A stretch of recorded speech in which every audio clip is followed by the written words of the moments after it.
प्रार्थी हम प्रणतपाल भवादिभूतम्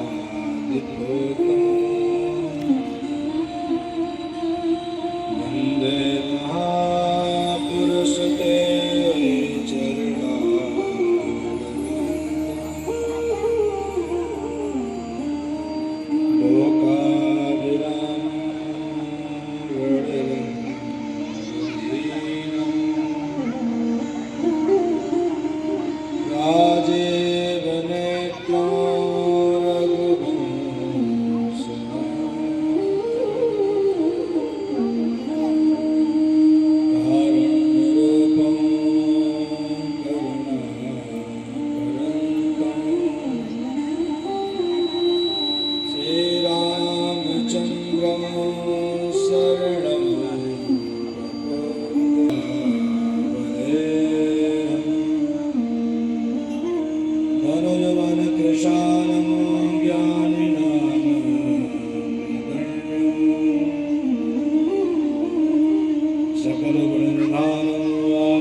कृष्णाय वासुदेवाय हरे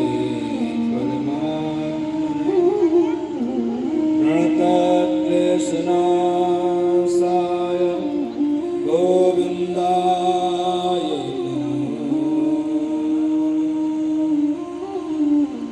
जय जय श्री राधारमण जय जय नवल किशोर जय गोपी चित चोर कन्हैया जय जय महागणचो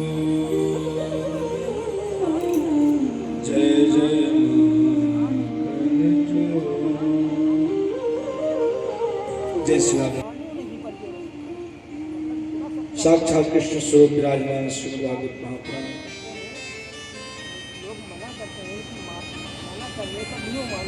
विगत 6 दिवस से हम सभी लोग ठाकुर जी के मंगल में कथा का रसास्वादन कर रहे हैं और देखते देखते कथा अपने विश्राम गति पर अपने समय अनुसार उपस्थित होने वाली है। जिस कथा का समय का हम आप सब लोग सदुपयोग कर रहे थे, जिसका इंतजार कर रहे थे कि श्रीमद् भागवत महापुराण कथा प्रारंभ होनी है, उस समय सुनिश्चित हुआ, समय उपस्थित हुआ और धीरे धीरे देखते देखते समय व्यतीत हो गया। इसी तरह संसार में हम आपका जो जीवन है एक अस्थायी स्वरूप में रहने वाला नहीं। बाल्यावस्था, युवावस्था,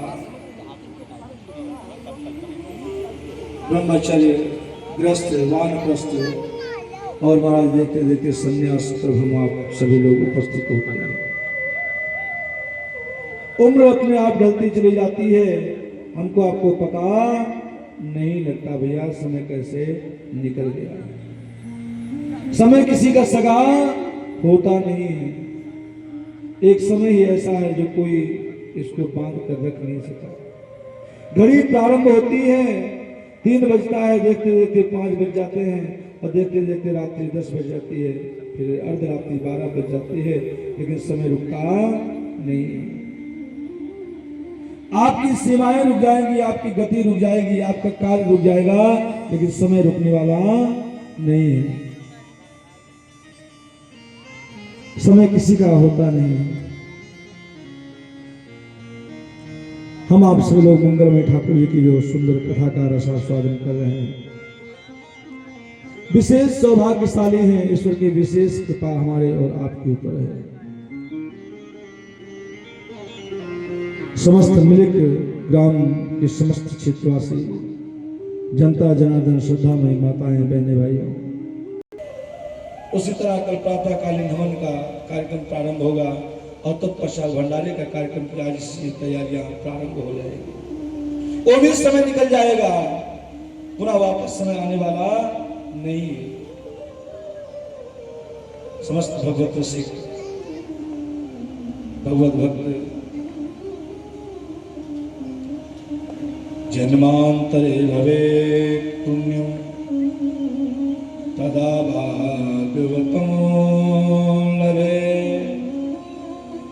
एक जन्म नहीं अपितु जन्म जन्मांतर कल्प कल्पांतर युग युगांतर के जब पुण्योदय होते हैं, फलीभूत होते हैं, माता पिता बुजुर्गों को जब आशीर्वाद प्राप्त होता है, तब भी कहीं जाकर ऐसा शुभ घड़ी, शुभ नक्षत्र, शुभ तिथि और शुभ अवसर प्राप्त हो पाता है। भाग्योदयेन बहुजन्म समर्जितेन सत्संगमं च लभते पुरुषो यदा वे अज्ञान हेतु कृत मोह मदान्धकार न संविधाय हितरोदयते विवेका। भाग्योदय बहुजन्म समर्जिते हैं, एक जन्म नहीं अनंत काल के पुण्यों का जब जन्म उदय होता है। ठाकुर जी की परम मंगल में वो तो ना भविष्य की, जब तक ये पृथ्वी पर धरा है तब तक वो मंदिर का स्वरूप ठाकुर जी का विराजमान रहेगा। और याद करने वाले याद करेंगे, भैया हमारे श्री आदरणीय इस गांव के बहुत श्रेष्ठ सज्जन श्री राम नरेश अवस्थी जी सुंदर श्री राम दरबार का विग्रह के स्वरूप में राम जी तला को विराजमान किए मंदिर में। और इस मंदिर की चमक देख रहे हैं आप, कितनी सुंदर शब्द है। हमारे भैया श्री हरिओम जी जो कि पेंटर के स्वरूप में सुंदर, देखिए कितने सुंदर पत्तियों का निर्माण किए हैं। राम राम हरे हरे, हरे कृष्ण कृष्ण कृष्ण हरे हरे। सब महाराज पूरे संसार हरा ही हरा है? पत्तियां भी हरी है, वृक्ष भी हरे हैं, समाज भी हरा भरा रहे हमेशा, फसल भी सुंदर हरे हरियाली गुंजायमान रहे महाराज, तभी तो प्रसन्नता होती है। भाई खेती है, अगर उसमें हरियाली बनी रहेगी कितनी प्रसन्नता होती है। ऐसे हमारा हृदय भी हमेशा हरा भरा रहना चाहिए, मुस्कुराते रहना चाहिए, हर क्षण अपने आप को धन्यवाद देना चाहिए, भगवान ने इतना सुंदर स्वरूप दिया है। और जैसा मंदिर का प्रांगण रहेगा सामने देखकर ही मन खुश हो जाता है। ये कितना सुंदर ठाकुर जी ने कलाकृतियां भगवान ने दिया है, ये सबके बस की बात नहीं है। किसी किसी को परमात्मा ऐसी सुंदर व्यवस्थाएं देते हैं महाराज। भगवान जो सेवा लेना चाहते हैं उसी सेवा दे सकता है। नहीं, संसार में बहुत लोग हैं, बहुत प्राणी हैं, क्या मिलिक गांव में इतने ही लोग हैं? नहीं, लेकिन अभी यही श्री राम नरेश अवस्थी जी महाराज दुर्जन कार्य की वस्तुओं को प्रस्तुत करते हैं। महाराज यहाँ जमावड़ा लगा रहता है, चाहे अपनी जेब में पैसा हो या ना हो, चाहे उधार ही क्यों ना लाना पड़े, लेकिन महाराज हजारों गड्डियां उड़ जाएंगी, पता नहीं लगेगा समय का। चाहे घर पर जाकर दो झापड़ ही पड़े, चाहे घर में बीवी बच्चे भूखे ही रह जाए, लेकिन वो स्वरूप ऐसा होता है कि महाराज नोटों की जो गड्डी होती है अपने आप ही निकाल देंगे। चाहे घर में एक गिलास भोजन ना हो, ये होता है कलिकाल का स्वरूप जो चल रहा है। तो जिसके ऊपर भगवत कृपा होती है वही श्रीमद् भागवत महापुराण इस ग्रंथ का अवलोकन कर पाता है, दर्शन कर पाता है। नहीं तो सबके बस की बात नहीं है जीवन में।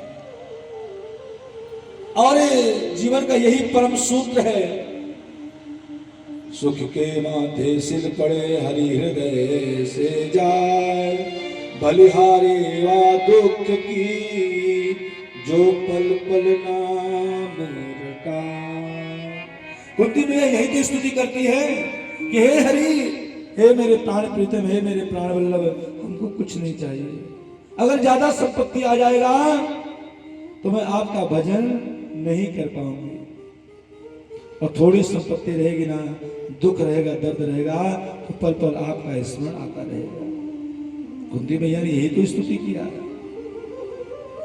और सही पूछा जाए कि जब दुख आता है तो परमात्मा का स्मरण आता है, जब कष्ट होता है तो भगवत प्राप्ति करने का रूप रेखाएं बनती हैं, जब घर में समस्याएं पैदा होती हैं, आपस में अनबन हो जाता है, लड़ाई झगड़ा होता है, तब मठ और मंदिर की याद आती है। जब तक घर में आप मन अस्थायी स्वरूप से परिवार में लगा रहेगा, तब तक भगवान की याद आने वाली नहीं है भैया। तो जीवन में यही स्वरूप है, तन पवित्र सेवा किए, धन पवित्र कर दान, मन पवित्र हरिभजन सो होत त्रिविध कल्याण। तन पवित्र सेवा किए, जो आप सेवा कर रहे हैं, इस शरीर की शुद्धिकरण, शरीर की शुद्धता, तन की पवित्रता भगवत सेवा करने से होता है। और धन पवित्र कर दान, जो महाराज माल पानी खजाना जो महाराज जोड़ कर रखे हैं, वो भगवान के स्वरूप में कुछ न कुछ कार्य करते रहे, थोड़ा थोड़ा।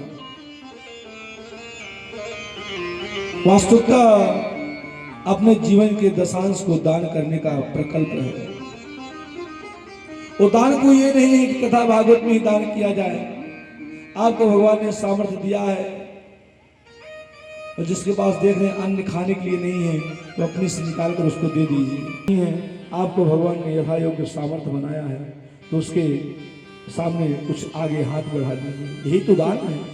नर सेवा नारायण सेवा।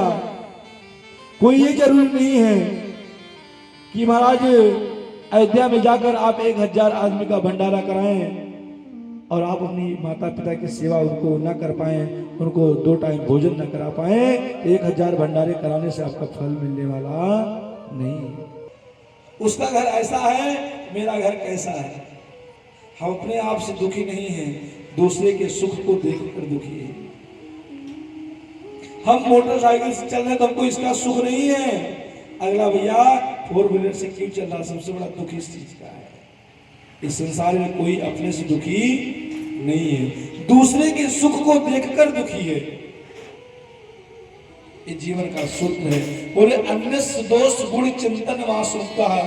वो केवल प्रातः काल उठता है तब से प्रारंभ करता है, और जब तक सो नहीं जाता तब तक केवल दूसरों का दोष और गुण केवल यही देखता रहता है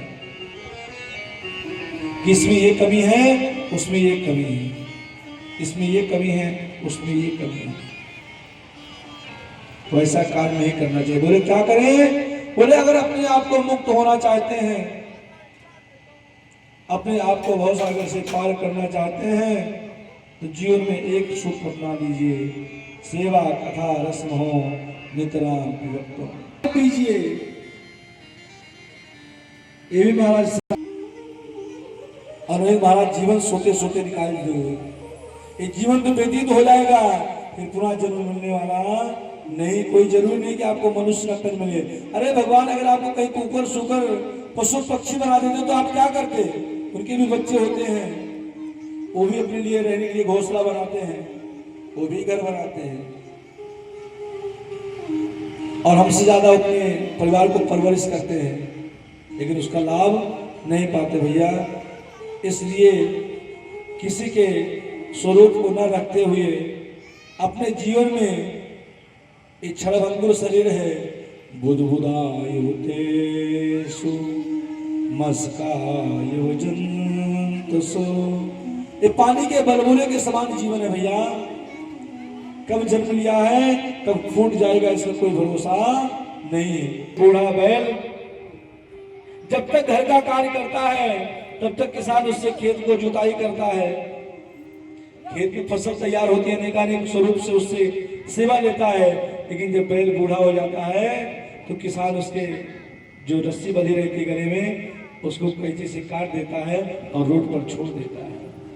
उसी तरह संसार की जब तक आप काम के रहोगे तब तक संसार आपको अपने में अपनाए रहेगा। जिस समय संसार आपको छोड़ देगा, जब आप उसके किसी काम के नहीं रहोगे तो संसार आपको छोड़ देगा भैया। यही जीवन का सूत्र है। आइए हम सुंदर कथा के स्वरूप में प्रसंगों बढ़ने से पूर्व जो हमारे लीला पुरुषोत्तम मेरे आराध्य रामकृष्ण दो एक हैं, अंतर नहीं निवेश, उनके नयन गंभीर हैं, इनके चतुर विशेष से मर्यादा पुरुषोत्तम श्री राम जी महाराज जी का चिंतन करते हुए अथवा श्री बांके बिहारी लाल का चिंतन करते हुए दोनों एक ही स्वरूप में हैं। हम सब लोग आनंद लेंगे कथा के रस में, स्वरूप को आगे प्रस्तुतीकरण करने का प्रयास करेंगे। तो सुंदर आप लोग ताली की सेवा करते हुए ये भगवान ने जो हाथ दिया है, और ताली की सेवा वही करेंगे जिनके महाराज हाथों में दम है?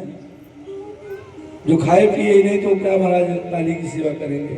और कहते हैं ताली बजाने से हमारे भाग्य की रेखाएं परिवर्तन हो जाती हैं, हमारा जीवन परिवर्तन हो जाता है। अरे ठाकुर जी की सेवा में ताली नहीं बजाओगे तो महाराज भविष्य में जानते ही हो, फिर ताली बजाते ही घूमना पड़ेगा। इसलिए 84 लाख योनियां हैं, उसको सजो कर रखने का प्रयास करें। ये सुंदर भगवत आराधना करते हुए हम लोग आगे बढ़ते हैं। जीवन हेते रे हवाले मुरलिया जीवन हेते रे हवाले मुरलिया जय हो मुरलिया वाले, जय हो सबरिया प्यारे, जय हो मुरलिया वाले, जय हो सबरिया प्यारे। जीवन है तेरे हवाले मुरलिया, जीवन है तेरे हवाले मुरलिया वाले। हरि बोल।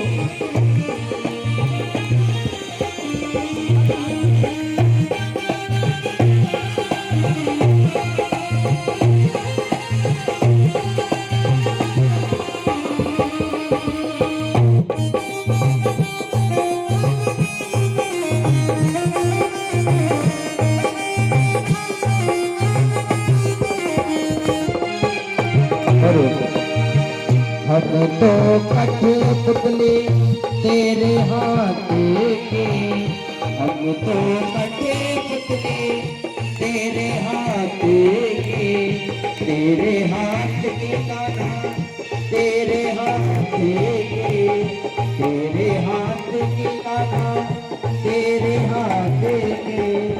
चाहे तू चाहे तुझे से न चाहे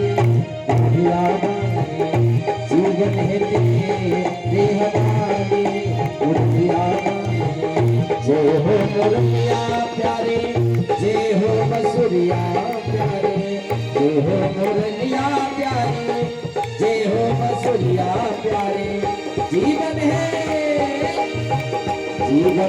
तेरे हवाले मुरलिया वाले, जीवन है तेरे हवाले मुरलिया वाले।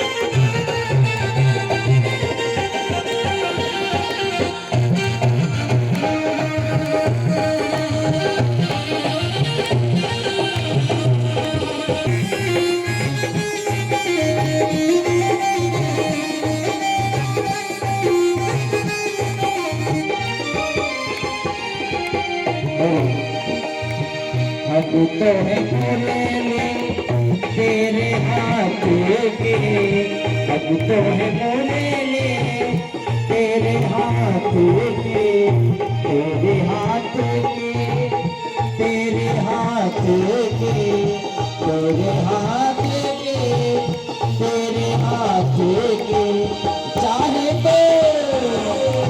चाहे तुझे से बजा ले मुरली, जीवन है तेरे हवाले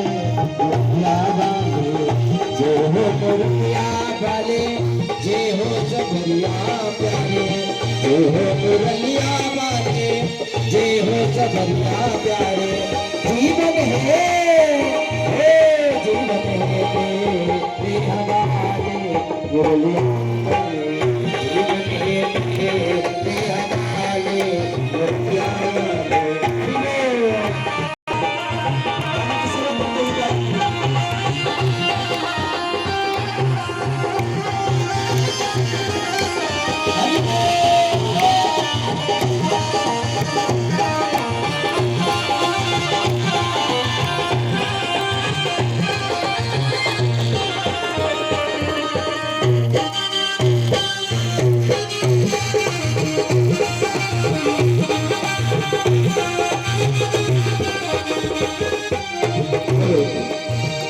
मेरे अपने हुए बेगाने, मेरे अपने हुए बेगाने। मुरलिया वाले जे हो मुरलिया प्यारे, जे हो सबरिया प्यारे, जे हो मुरलिया वाले जे हो सबरिया प्यारे। जीवन है तेरे हवाले मुरलिया वाले, जीवन है तेरे हवाले मुरलिया वाले, जीवन है तेरे हवाले मुरलिया तेरे हवाले मुरलिया वाले। शब्दों के स्वरूप में अनुकरण करने का प्रयास है। और मैं ये आपको प्रथम दिवस से लेकर